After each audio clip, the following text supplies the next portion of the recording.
यो देश सपनाको देश हो। उज्जवल भविष्यको कल्पना गर्दै हुर्केका ती कलिला पाइलाहरूको देश हो। तर आज युवाहरूका आँखाभित्र आशाभन्दा धेरै निराशा बस्छ। रोजगारी छैन, सिप छ तर अवसर छैन। युवाहरू देशको भविष्य भनिन्छ, तर आज आफ्नै भविष्य खोज्न लाखौं युवा विदेश उडिरहेका छन्।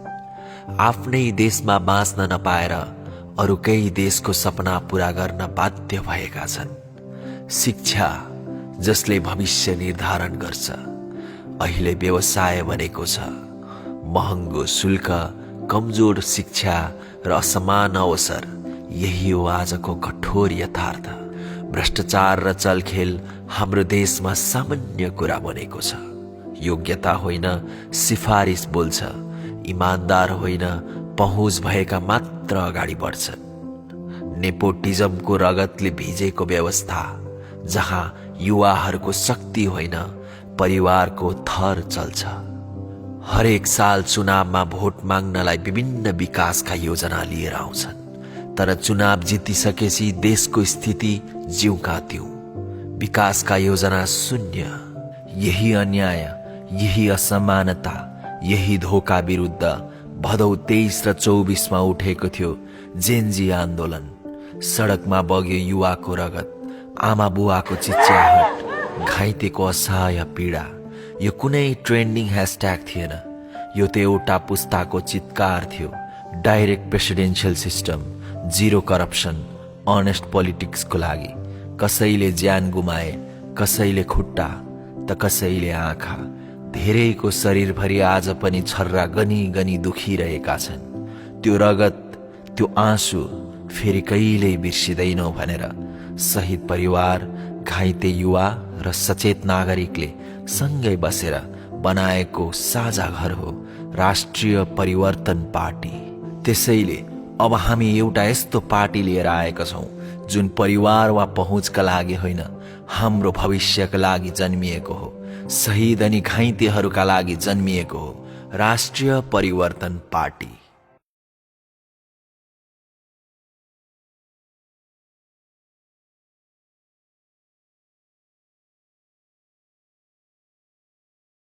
राष्ट्रिय परिवर्तन पार्टी।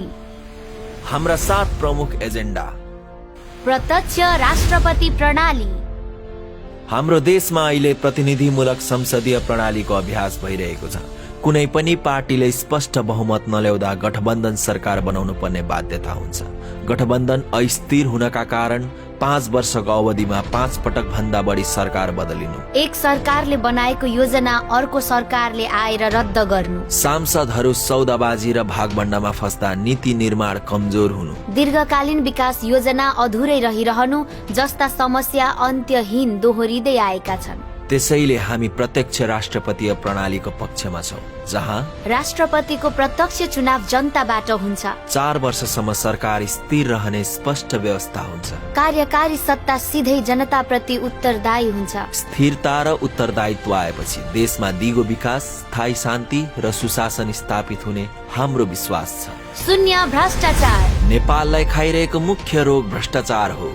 घुस, कमिसन सेटिङ र ठगीबाट कमाइएको अवैध सम्पत्ति जफत गरी राज्यको नाममा राखिनेछ। कसैको पद, पहुँच वा पहिचान हेरेर छुट दिइने छैन। पारदर्शिताका लागि हरेक काममा डिजिटलीकरण, डिजिटलाइजेसन अग्रसर गरिनेछ। टेन्डर, ठेक्का, भुक्तानी, कर्मचारी सरुवा, नतिजा प्रकाशन आदि सबै प्रक्रियामा भ्रष्टाचारीहरूलाई केवल जेल सजाय मात्र होइन, कडा श्रम सहितको हार्ड लेबर सजाय व्यवस्था गरिनेछ, ताकि भ्रष्टाचार गर्नु स्वयं डरलाग्दो अपराध बनोस्। सुशासन र इमानदार राजनीति। आज धेरै ठाउँमा राजनीति धन्दा जस्तो देखिन्छ। ठूला गाडी, विशेष सुविधा, विदेश भ्रमण र कमिसनको मोहले जनप्रतिनिधिका प्राथमिकता बिगारेका छन्। हाम्रो मूल धारणा राजनीति सेवा हो, जागिर वा व्यवसाय होइन। त्यसैले सार्वजनिक पदमा बसेका प्रतिनिधिले राज्यको कोषबाट कुनै तलब भत्ता नै लिने छैनन्, किनकि तलब भत्ता लिने बित्तिकै सेवा जस्तो बन्दैन तर जागिर जस्तो बन्छ। जनप्रतिनिधिको जीवनयापन पार्टीको आफ्नै कोष, सदस्यता, सहयोग र पारदर्शी स्रोतबाट जनप्रतिनिधि नभएको बेला पनि जसको जीवन चल्छ, उहाँहरूले पदमा पुगेपछि राज्यको धन किन चाहियो? यही प्रश्नलाई नीति बनाइनेछ। यसरी राज्यबाट तलब भत्ता नलिने जनप्रतिनिधि बनाउने साहसिक निर्णय संसारकै पहिलो अभ्यास बन्न सक्छ। यही दिशामा हाम्रो प्रतिबद्धता छ। पार्टीको आर्थिक जीवनशैली सादगीपूर्ण, पारदर्शी र जन उत्तरदायी बनाइनेछ। प्रतिनिधिको निजी सम्पत्तिको स्रोत सार्वजनिक रूपमा देखिने व्यवस्था गरिनेछ। विलासी सुविधा, फजुल भत्ता, अनावश्यक विदेश भ्रमण र ठेक्का माफिया संस्कृति रोक्ने स्पष्ट कानूनी र नैतिक व्यवस्था गरिनेछ। हाम्रो राजनीति अन्य पार्टीलाई दोष दिएर होइन, आफ्नो सिद्धान्त, आचरण र नतिजा मार्फत उदाहरण देखाउने शैलीको हुनेछ। सम्बोधनको संस्कृति जनप्रतिनिधिलाई माननीय, सम्माननीय, मेयर जस्ता कुनै पनि विशेष उपाधि प्रयोग गरिँदैन, किनकि यसले जनता र जनप्रतिनिधि बीच अनावश्यक दूरी पैदा गर्छ। अबको देश विकासमै, नेपालको युवा नेपालमै। हाम्रो लक्ष्य रोजगारीका लागि युवा विदेश होइन, विकासका लागि युवा नेपालमै। त्यसका लागि उत्पादन, उद्योग, पर्यटन, कृषि उद्योगीकरण, प्रविधि र स्टार्टअपलाई प्राथमिकता दिई देशभित्रै ठूलो मात्रामा रोजगारी सिर्जना गरिनेछ। युवा उद्यमीलाई सरल ऋण, सिप विकास, प्राविधिक सहयोग र बजार जडान उपलब्ध गराइनेछ।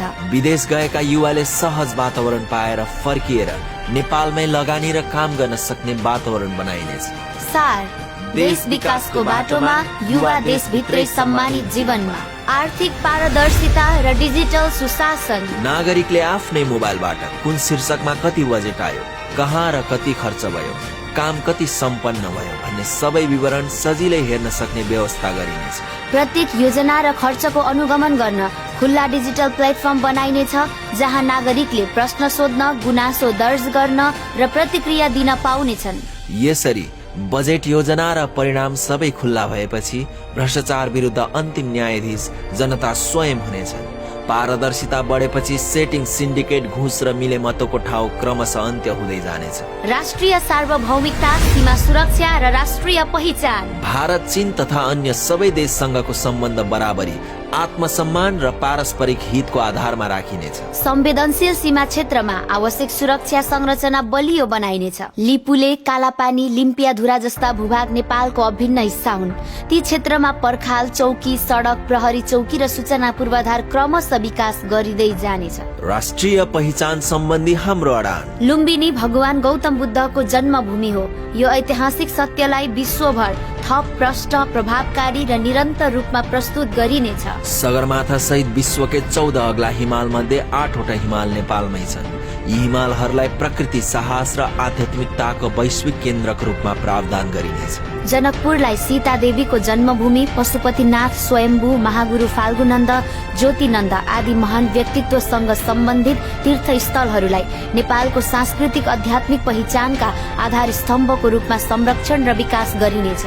नेपाली भाषा, लिपि, वेशभूषा, संस्कार र विविध जात धर्मको सहअस्तित्वलाई विविधतामा एकताको अद्वितीय नमुना भन्दै विश्वमा चिनाइनेछ। यी ऐतिहासिक र सांस्कृतिक सत्यहरूलाई कूटनीति, शिक्षा पाठ्यक्रम, प्रचार प्रसार र अन्तर्राष्ट्रिय प्लेटफर्म मार्फत निरन्तर रूपमा विश्व सामु राखी नेपालको पहिचान ठोस तथ्यका साथ स्थापित गरिनेछ। न्याय, शिक्षा, स्वास्थ्यको देश नेपालको नयाँ परिवेश। नेपालको कानून दैवले जानुन् भन्ने उखान अब अन्त्य गर्नुपर्छ। गरिबले न्याय नपाएर रुनुपर्ने अवस्था अब अन्त्य गरिनेछ। कुनै पनि फैसला पैसा, पहुँच र प्रभावले होइन, केवल कानून र तथ्यले निर्धारण गर्ने व्यवस्था मजबुत बनाइनेछ। शिक्षा, हरेक बालबालिकाले धनी गरिब नहेरी गुणस्तरीय शिक्षा प्राप्त गर्न सक्ने व्यवस्था गरिनेछ।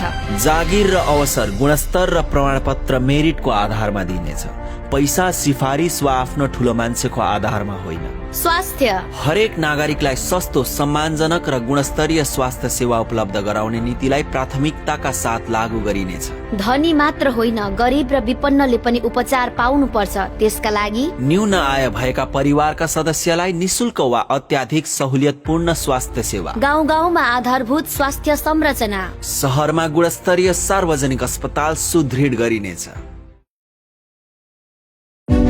राष्ट्रिय परिवर्तन पार्टीका 4 आर्थिक स्तम्भहरू। पहिलो स्तम्भ जल विद्युत।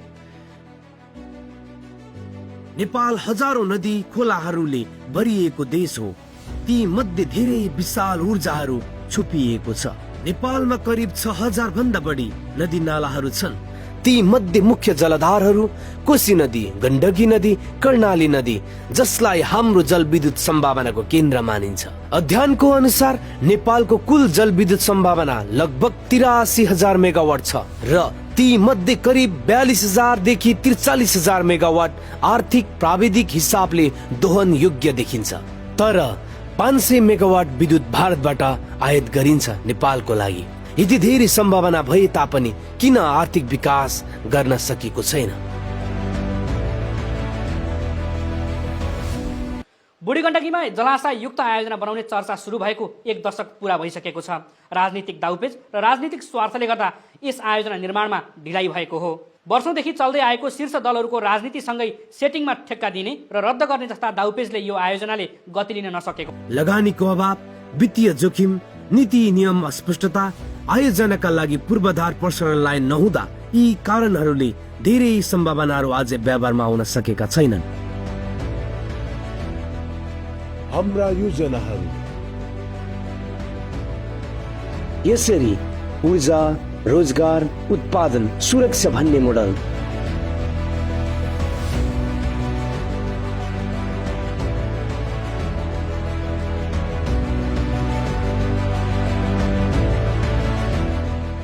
ऊर्जा उत्पादन भयो भने रोजगार थपिन्छ।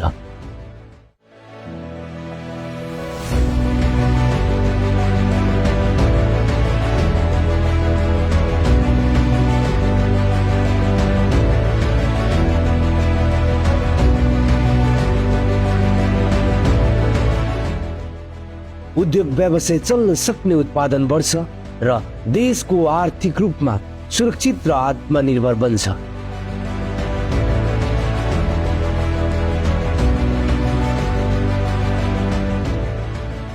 देशभित्रको आवश्यकता भन्दा बढी बिजुली उत्पादन गरी छिमेकी देशमा बिक्री गरी विदेशी मुद्रा कमाइनेछ। यही सोचका साथ जलविद्युतलाई राष्ट्रको मेरुदण्डको रूपमा विकास गरिनेछ।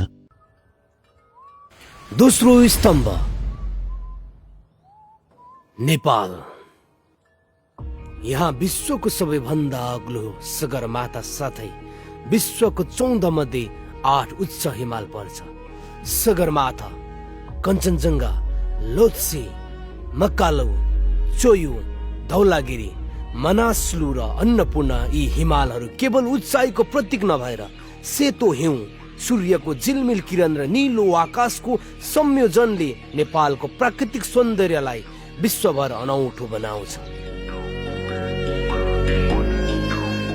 हिमालहरूले देशलाई पर्यटन केन्द्र, राष्ट्रको गौरव र संस्कृतिको पहिचान दिन्छ। प्रत्येक दृश्यले हृदय छुने शान्ति र मोहित पार्ने अनुभव दिन्छ। शान्तिका अग्रदूत भगवान बुद्धको जन्मभूमि लुम्बिनी र पशुपतिनाथ, स्वयम्भूनाथ तथा ऐतिहासिक सम्पदाहरूले नेपालको प्राचीन सभ्यता र गौरवलाई विश्व सामु चिनाउँछ। पोखराको फेवाताल, इलामको चियाबारी, मुस्ताङको अनौठो भूगोल र चितवनको वन्यजन्तुले यहाँको प्राकृतिक सौन्दर्यले जो कोहीलाई मन्त्रमुग्ध पार्छ। नेपाल एक बहुजाति बहुभाषिक साझा फुलबारी हो। यहाँ नेवारी, मगर, थारू, राई, लिम्बू र मैथिली लगायतका विविध सांस्कृतिक कला र परम्पराहरू एक आपसमा मिलेर नेपालको सुन्दर पहिचान बनेका छन्। यति धेरै सम्भावनाहरू बोकेको देश आर्थिक रूपमा किन पछि? राजनीतिक अस्थिरताले लगानी र दीर्घकालीन योजना प्रभावकारी हुन नसक्नु, सुरक्षा पूर्वाधारको कमी हुनु, सडक मार्ग, हवाई मार्ग पर्याप्त छैन, होटल गाइड सेवा र डिजिटल प्रविधि पर्याप्त छैन, प्रचार प्रसारको कमजोरी छ। हाम्रा योजनाहरू हिमाल, प्राकृतिक सौन्दर्य, सांस्कृतिक सम्पदा, धार्मिक आध्यात्मिक मार्ग, योग, मेडिटेसन र साहसी पर्यटन, एडभेन्चर टुरिज्मलाई जोडेर 12 महिने चल्ने टुरिज्म मोडल तयार पारिनेछ। गाउँ गाउँमा होमस्टे, स्थानीय गाइड, हस्तकला, कृषि, पर्यटन, ट्रेनिङ रुट र सांस्कृतिक कार्यक्रम मार्फत पर्यटन आय, रोजगारी आय, आमदानी बढ्यो भन्ने प्रत्यक्ष अनुभव हुने वातावरण बनाइनेछ।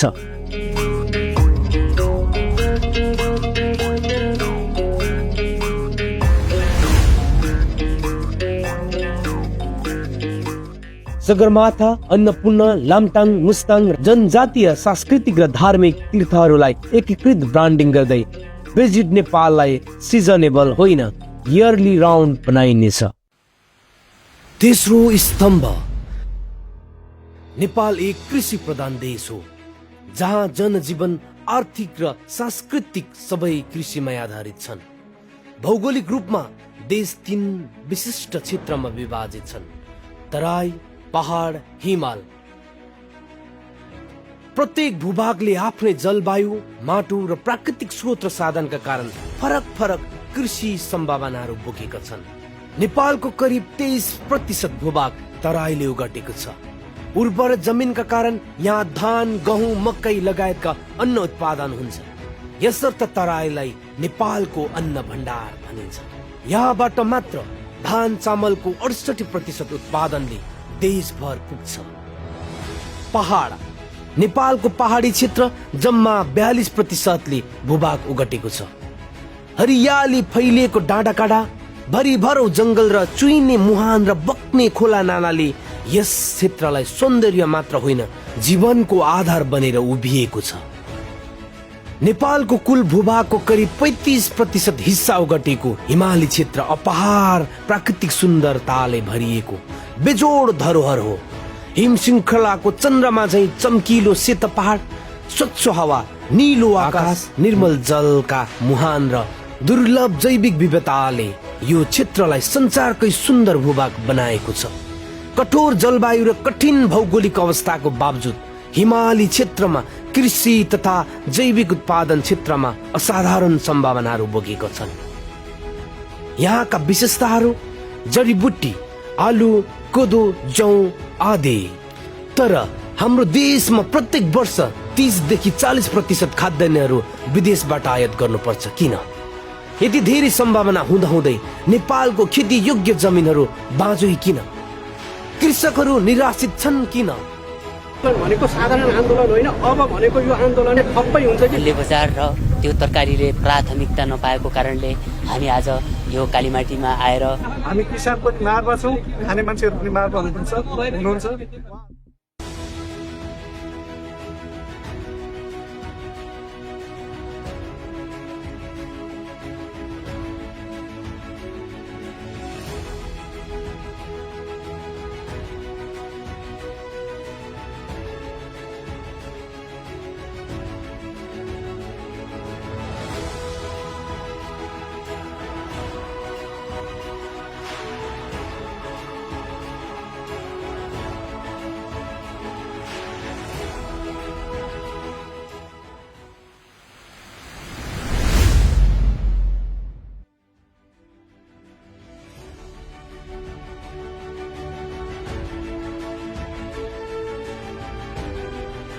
पहाडदेखि तराईसम्म आधुनिक मेसनाइज र एग्रोटेकमा आधारित खेतीको मोडल विकास गरिनेछ ताकि युवाले कृषि छोडेर विदेश होइन टेक्नोलोजी सहितको कृषिमा फर्कने वातावरण बनोस्। मल, बिउ, बिमा र न्यूनतम समर्थन मूल्य MSP मार्फत किसानलाई मूल्य अस्थिरता र दलालबाट जोगाइनेछ।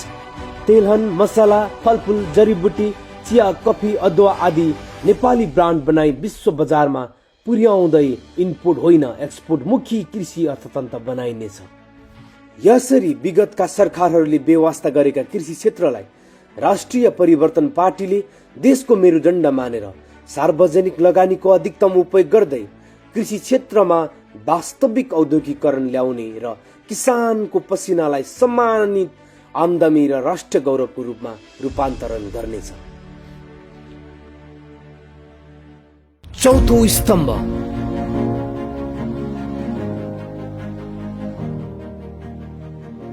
दैलेखको दलदलेको कुवामा मात्रै 1 अर्ब 12 करोड घनमिटर मिथेन रहेको पुष्टि गरेको छ। त्यस्तै अन्य 3 स्थानमा पनि 3 अर्ब 18 करोड घनमिटर रहेको अनुमान गरिएको छ र यी चारैवटा कुवाबाट अनुमान गरे जति सबै उत्खनन गर्न सक्ने हो भने यसले नेपाललाई 50 वर्षसम्म पुग्ने पनि भनिएको छ।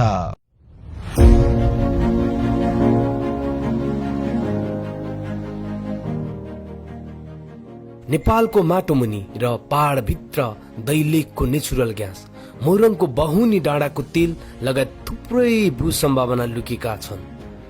समस्या देश गरिबी भएको होइन, यी सम्पदाहरूको उपयोग गर्ने सोच गरिबी भएको हो। यी सबै प्राकृतिक स्रोतहरू विदेशी शोषणको होइन, विज्ञान सहितको उपयोग नेपाली स्वामित्व र नेपाली जनताको समृद्धिको आधार बनाइनेछ। प्रत्यक्ष प्रणाली, शून्य भ्रष्टाचार, ईमानदार राजनीति, राष्ट्रिय परिवर्तन पार्टी। धन्यवाद।